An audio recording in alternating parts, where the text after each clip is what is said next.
What's going on, guys? Killer6, welcome back to a new episode of a new series that kind of is the flip side of This Gun Sucks, and this one we're going to call This Gun Rocks. In the first episode, we're going to talk about the Soulrender. This gun does not get enough love. I hardly ever see anybody using this thing. Everybody's always talking about the Monarch being the best assault rifle in the game, and people sleep on this gun. This gun kicks ass. I cannot believe that more people don't use this gun, honestly.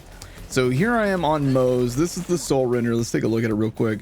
This thing, number one, look at the freaking skin on this thing, man. That is freaking sexy as hell.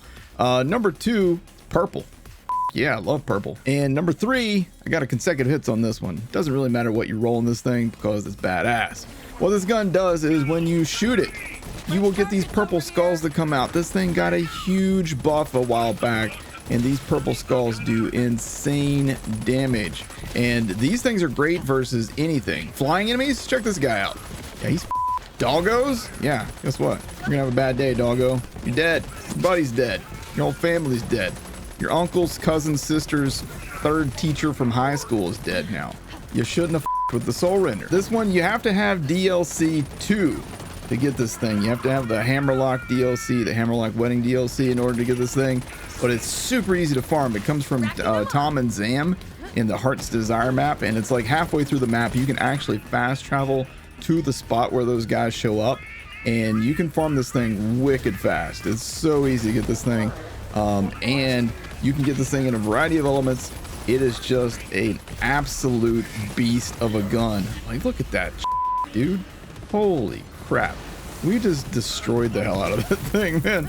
This gun is so much fun. It's so powerful. Nobody seems to be using it. It's a freaking crime against humanity that more people aren't using this gun. And I know what you're probably thinking. You're like, oh, look, he's using Moe's. No wonder he's doing so much damage.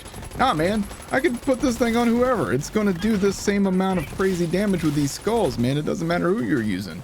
I could literally take off all my action skills on Moe's and do this. It's nuts. Such a good gun. More people need to use this thing. It is literally a shame that I don't see anybody using this thing. All right, now let's talk about the buff that this thing got. This thing got a buff in December of 2020, and what that buff did was it increased the skull damage from ×2 base damage to ×20 base damage. Yeah, you heard that right, ×20. And it absolutely shows when you hit things with this thing, because they tend to freaking die really quick.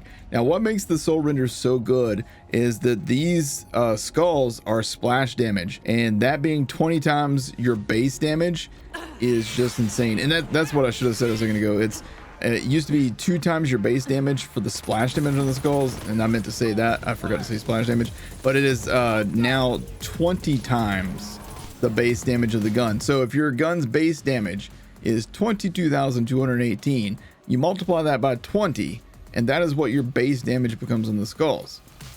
It's freaking insane, dude. It's absolutely so much fun to use this gun.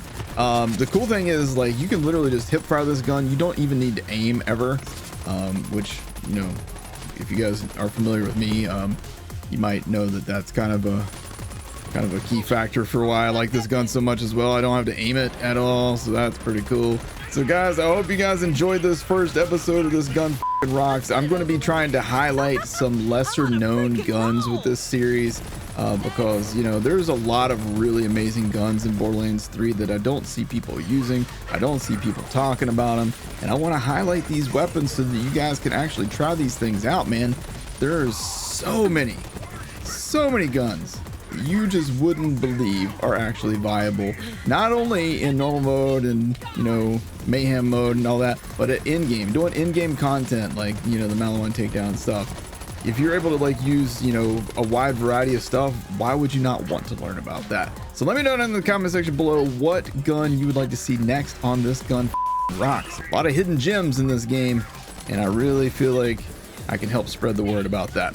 Hope you guys enjoyed this episode of This Gun Rocks. If you did, then make sure you hit that like button, hit subscribe, tap the bell icon for more, and I will see you guys again in the next episode. Y'all have a great day.